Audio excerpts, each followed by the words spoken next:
today's episode of the Eardleybird podcast. It's a little bit different. We haven't got a guest today. It's just me. I'm going to be talking to you guys, and I'm actually going to be talking to you about what I did at Countex this year and what I did with the ICA EW as well, where we discussed how to get more out of your website. If you're getting traffic to your website at the moment, you're getting people coming to the website, but it isn't converting into leads or not enough of the right type of leads, then this podcast is for you. It'll give you a bit more idea about what you can do, how you can improve things. So hopefully there'll be heaps and heaps of value for you in the next 15 minutes, right? There is an aspect of this where it can be quite visual. There is, obviously, we do a video version of the podcast for people on Spotify. Feel free to watch the video if you can, but if not, there still will be some value in there just from the audio. So let's kick off. Let's go straight in. So where I'd like to start is with the concept of turning your website into a profitable employee.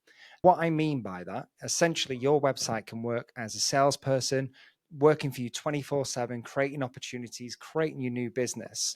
But the problem is most websites tend to be quite boring, right? They're either being written by yourselves from a very technical perspective, or they've either been written by maybe a web developer just to get a website up and running. So they don't do a lot in terms of convincing and showing people why they should use you. I often find most law firms or most accountancy practices, anyone in professional services really, they tend to talk about what they do, whereas everybody talks about what they do. So where you need to get better is why someone should use you. All right. So that's, again, one of the main areas that we're going to be talking about today. Why isn't your website performing? So for me, there's two main reasons as to why this could be happening. So problem number one is essentially you're not getting the relevant traffic. That could be in volume of people, or it could be in terms of the quality of the people. So typically those people that are looking for a law firm or looking for an accountancy practice just aren't finding your website. That's quite a big problem, right? And obviously it requires more time. So what I'm going to do, and we're going to look at that in future videos, so feel free to stick around. I will cover that as a subject. But today what I want to focus on is problem number two, which is people are getting to your website, but the website just isn't compelling enough to differentiate you from other people and to show them why they should use you over just the guy down the road, right? Let's just think about this. If I took problem number two, if we take the standard accountancy firm or the standard law firm, if you go to their website, typically they'll have a service page that might have, let's say, bookkeeping for accountancy, right? And then it'll have a block of text that says, this is what we do. And then if we're lucky, in some cases, it'll have a contact form at the bottom. This isn't going to be everybody listening to this. So you might be thinking, actually, no, my website's got a few more bits than that. But if I'm taking the standard or the majority, that seems to be the case, all right? So there's not a lot there in the way of persuasion. It's not doing a lot to convince those people as to why they should use you. So that's the big problem that we need to face. It really is the equivalent of having a shop on the high street and someone walks into your shop, met by your salesperson, and they say, look, we do bookkeeping, take it or leave it. Whereas, as we all know, most people will be like, actually, it's probably not enough information. You might get the odd person that'll say, actually, yeah, I was looking for a bookkeeper. I'm ready to go ahead. Let's have a chat, which is very lucky. And we wish we're all that easy, but it's typically not the case. So the way I see it, there's three main groups. When we think about marketing and how we can market a law firm or an accountancy practice, and thinking about three main groups of people. There's those people, so the quick wins, the easy ones. There's the pot number two, which I call the convinceables. So that's your biggest pot, the people that are in the market and just need to be convinced. And then there's pot number three, which I'm going to call the nurturables. They're very unlikely to inquire at the first try. They're very unlikely to use you early on, but you still want to nurture them over time because they might use you in years to come, right? So no one's really ever a no. It's just how you can nurture them to get them to the yes, right? So there are three pots. So we need to be thinking about how can we apply to all those things, right? So what I want to talk to you about is how you can treat every page like a sales call. Those of you that have done sales before will know the job of a good salesperson is both to solve a customer's problem, but also to show them why you're the right person to solve that problem. Whereas that's where we're missing at the moment. We're really not doing that within our web pages. So if we think about that, that's what we want to solve. So we need to get away from I'm just going to treat my website a bit like a brochure. It's going to say what we do, and it's going to maybe have a bit of details about us. And I want you to start thinking, okay, how can my pages almost act like a sales call? If someone lands on it, can they go through the process where it's going to be convincing and actually get them to buy in to the page? So we're going to be thinking about things like, am I handling objections on my page? Am I addressing pain points on my page? Am I building trust within my page? And am I actually clearly outlining the solution of what we do and how that will look? Because if you aren't doing all of those things, then you really are missing the boat and you're not going to be doing enough to convince those people. Start thinking of it like a sales call, and straight away that mindset will give you more out of your pages. But let's look at a different structure for how your page could look. So those of you that are on video here will be able to see on my screen, I've got a bit of a page structure for people in terms of how it could look on the page. We've got top of the page, middle of the page, bottom of the page. At the top, I've got purpose, pain, credibility straight away. So what I mean by purpose, are people landing on the page? Are we saying exactly what the page is about? Pain, are we actually talking about this common issues that these people have? And then obviously credibility, are we actually giving some credibility on the page? The purpose I've structured it like this is those people that have done sales before, or maybe people who haven't done sales, could follow this as a sales structure and probably get pretty good results. So let's start thinking about it on your web page and how that could work, right? I'm going to take you through them individually so you can see how it can look on your page. So let's start with purpose. Purpose, pretty straightforward. Most of you hopefully will already be doing this on your web pages successfully, right? So if someone lands on the page, has a very clear title of what the page is about, but then has a very clear sort of subtitle just explaining a little bit more detail about what the page is about. And if your page isn't doing that straight away, it obviously needs some work. But most of you already be doing that. So pot number one, so those quick wins already know they're ready to contact you. But obviously we've got to think about the convinceables and all the rest of it. So we need to give more information. So let's look at the next part of this, which is the pain. So like a sales call, what we can't really do is do a fact find with these people. It's not like we're on a phone call and we can say, talk me through what your issues are. Obviously there is softwares and bits and bobs that you can add onto your website that can do that somewhat. But I think for most people in professional services, it's a bit overkill, right? So we need to at least show that we understand what their problems are and we can speak their language. So you could put something like, we understand that running an e-commerce business is X, Y, Z, right? So straight away, those people that landed on that page will say, actually, these guys understand me. They know what issues I face. They're obviously a bit more credible because obviously they understand my market. So it's that sort of stuff you need to be thinking about. Are you actually speaking your customer's language? Next, we want to look at credibility. Before people scroll very far in your page, they need to understand that you obviously can do what you said. So it's no good people landing on your page and it says what we do and you understand their pain, but then you have no credibility. So no certifications, no qualifications or reviews, anything like that. What I would like you to do is make sure early on that there is some credibility within your page. People shouldn't have to scroll all the way towards the bottom of your page to find credibility, or should definitely not be able to go through the whole page and see no credibility on the page, because otherwise you're just going to lose people. They're going to jump off. They're going to go straight to your competitor, especially if you're spending any money on advertising. You don't want to be obviously wasting any of that marketing spend. So make sure you have credibility as soon as you can. It should not be any more than a scroll. Even better, if you can have it without doing a scroll, you're winning even more, right? So let's get that very early on. Next thing we need to obviously do is get across your solution. Most of you already say what you do. So this is where you have that.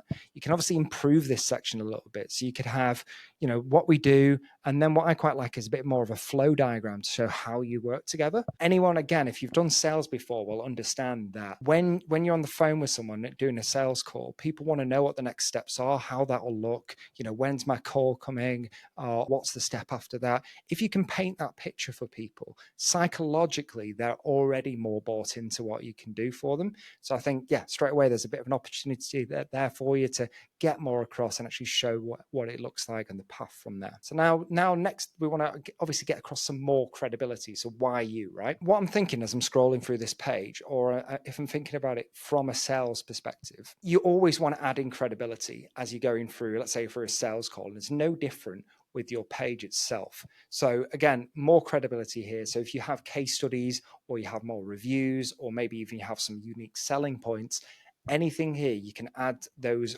again within there without just padding the same things. There's no point just having reviews. Just think about how can you break this up? How can you add in more credibility? Next, I want to actually show some more personality. So again, this is another thing that I don't see enough of within professional services. Some law firms are really great at this. Some accountancy practices are really great at this, but a lot of you guys are really missing the boat. Within your page, and when someone's making a decision about something like legal or accountancy or anything really, consultancy, whatever, they want to trust the person they're potentially going to hire, or they want to at least buy into your company a little bit more.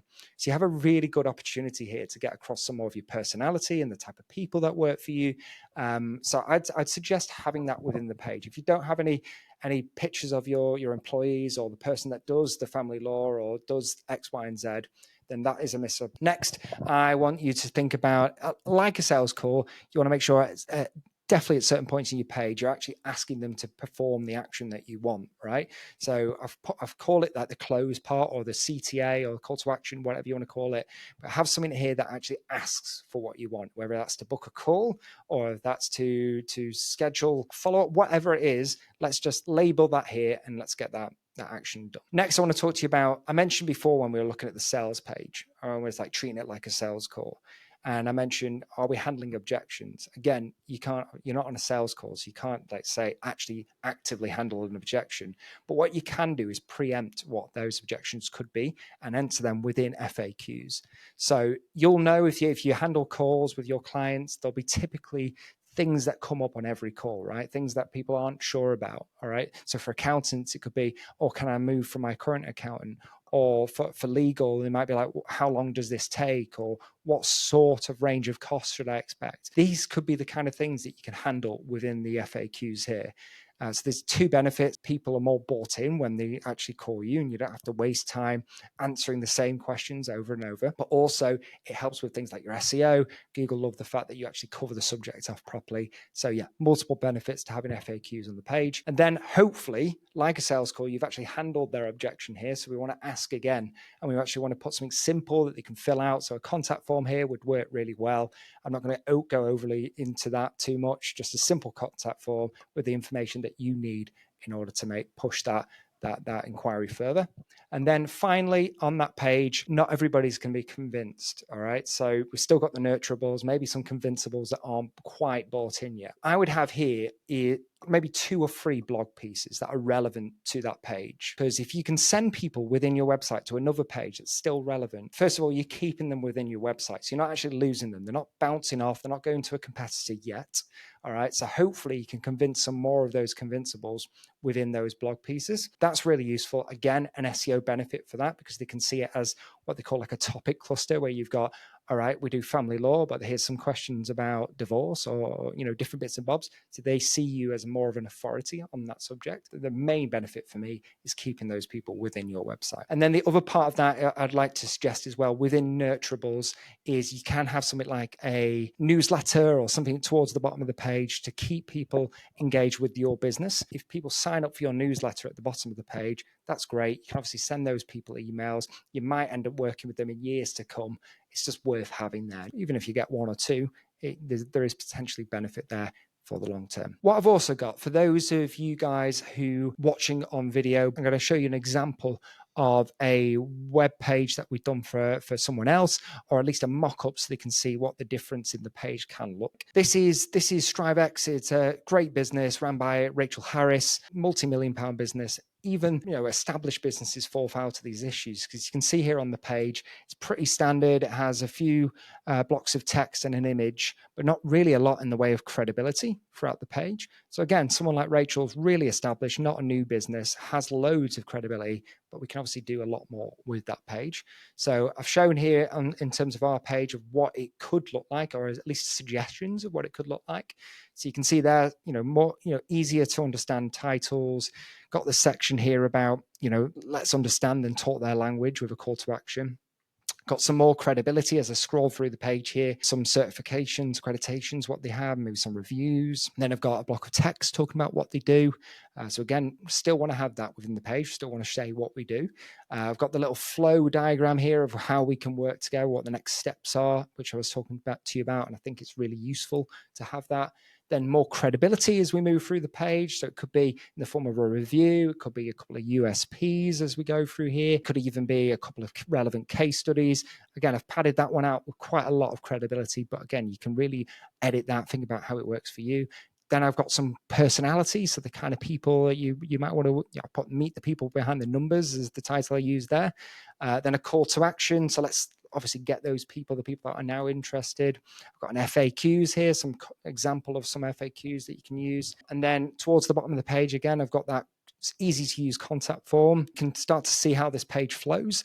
And then finally, I've got 2 or 3 relevant blog pieces at the bottom. I'm not saying that you guys have to follow the exact structure that I've given you today. All I want you to do is start thinking differently about how you treat your pages and how you can get across what you do. So let's not just say what we do, let's say why you should use us. Let's show more trust within the page. Let's think about those sales elements that you would do if it was just a sales call.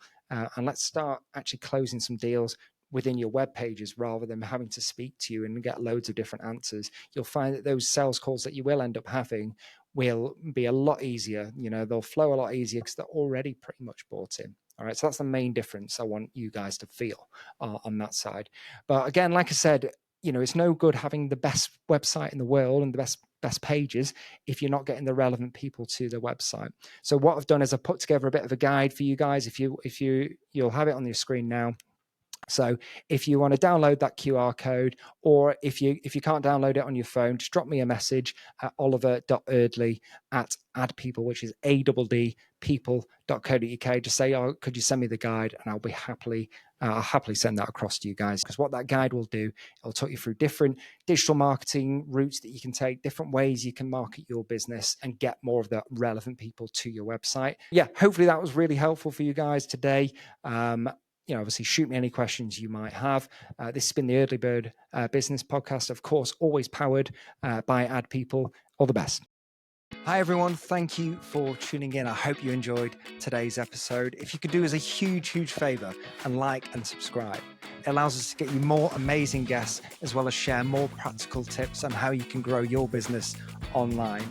If you are looking to grow your business online, then AddPeople are here to help. They offer free, no obligation consultations that allows you to speak to more people who know what they're talking about.